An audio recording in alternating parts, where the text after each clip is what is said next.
Required forms.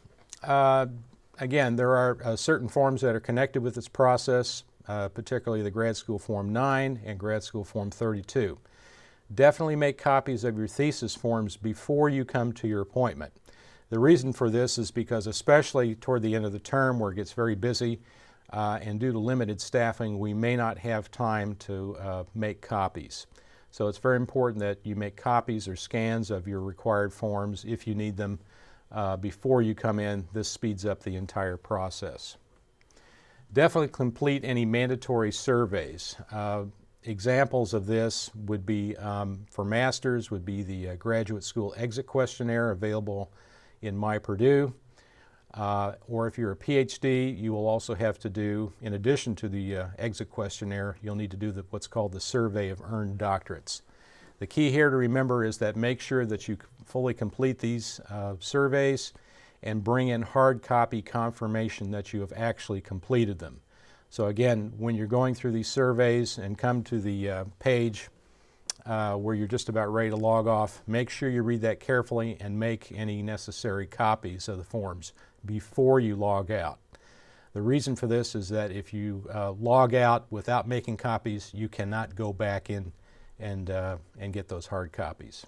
So again, please be attentive to what you're doing. All surveys and forms, we do have links to them on our website. Definitely do not get these from anywhere else. In other words, do not run any Google searches. The reason for this is because we have noticed that some departments and individuals are still maintaining information or even forms that have long been superseded. So if you do need information, go to our website. If you want to download particular forms, again, go to our website. These are the most current versions of the forms, and that way that won't cause any problem for you. Definitely don't confuse the exit questionnaire, grad school exit questionnaire, with any other Purdue or departmental questionnaire. So you should see these questionnaires pop up usually during your last term after you have declared for graduation. If you do not see it, then let us know and we'll be happy to assist you with it.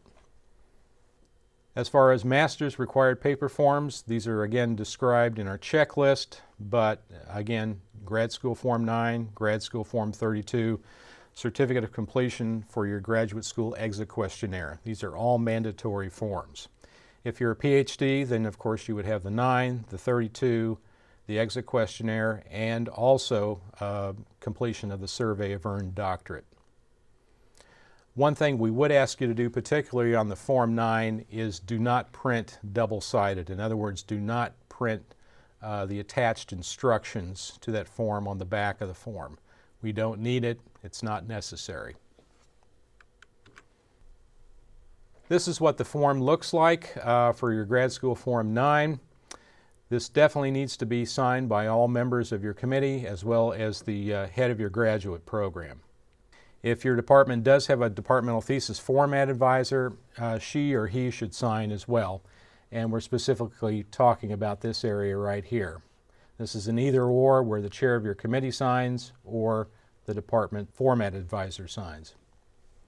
If you don't have a format advisor, then again, the chair of your committee will sign in that capacity. This form is mandatory, so you must bring it with you to your final deposit appointment or make arrangements to get it to us in advance of your deposit time. And definitely don't confuse this form with the Grad School Form 30, formerly called the ETD Form 9, and do not attach the signed version of this form to your thesis. We just want the typed version. Grad School Form 32, this is again a mandatory form. You must bring this with you to your final deposit appointment. This is basically what it looks like.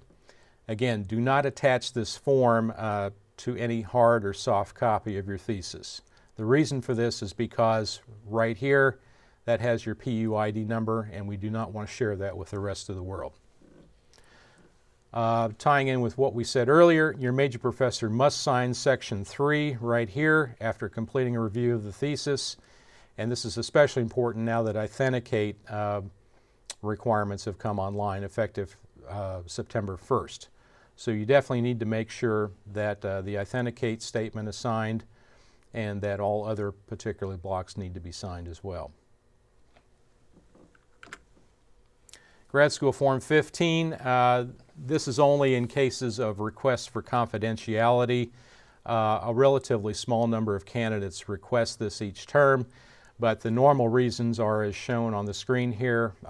Perhaps they're applying for patents, publication of a thesis, or maybe they're publishing a journal article. There may also be proprietary rights involved, so on and so forth. So make sure that if you are actually requesting confidentiality as opposed to a delay of publication, that this form is completely and correctly filled out. Please note that if you want an initial 2-year delay through confidentiality, then you need to run this by sponsored program services. The contract number and appropriate verification does need to show up on this form when we receive it. If you have any questions about it, again, feel free to contact the Thesis and Dissertation Office. Once again, confidentiality and delay of publication, these are two distinct programs. Confidentiality is where the thesis actually remains at the graduate school and we do not transmit it to ProQuest until it is released from that status. If that's the case, then your thesis will actually be in what we call our electronic holding queue. It will not go anywhere and we will not share it with any outside party. At that time, your thesis, including the abstract and citation information, will not be available for viewing. And again, this is a program commonly used when applying for patents, for pending publications, or when proprietary rights are involved. This is a Purdue program, and so you can use it as well as the delay of publication as described down here. So you can use one or the other or both, but there are different procedures involved. And in the case of confidentiality, there is an extra form involved as well. So again, if you're not sure about what this is, then you're welcome to contact the Thesis and Dissertation Office and we'll be happy to discuss it with you in more detail. Grad School Form 36, this is an optional form, but if you have an exceptionally long title, in other words, if you have over 200 characters in your title, including spacing and punctuation, you will have to provide us a condensed version of your title. The reason for this is because in Banner, when we update your title information in your transcript, we're limited to 200 characters, including spacing and punctuation. So if that's the case, then you need to fill out this form before you come in for your final deposit appointment, and then at that time we'll take a look at it and take any necessary actions. But again, if you have over 200 characters, including spacing and punctuation, you must fill out the Grad School Form 36 and give it to us. Normally the last part of this process is your thesis deposit fee. This came online effective with the fall 2013 term. It is mandatory and you must pay it. In the case of master's candidates, the fee is currently $90. If you're a PhD, that fee will be $125. West Lafayette candidates will pay the fee online through their My Purdue student accounts. We will normally upload your fee the same day as your final deposit appointment. But you should allow at least 3 business days after your successful appointment for the fee to actually appear in My Purdue. Once it does appear in My Purdue, then we ask that you take care of it as soon as possible before commencement. Please pay the fee to the bursar. You can do this online via your student account, or you can actually do it in person if you wish. Again, please do this as soon as possible prior to commencement. The reason for this is because if you do not pay the fee in a timely fashion after your deposit, this could result in administrative holds being played on your transcript and thesis by the bursar.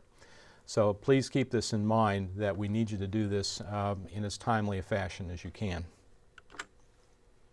Bottom line, as far as the deposit process, please don't wait until the last minute.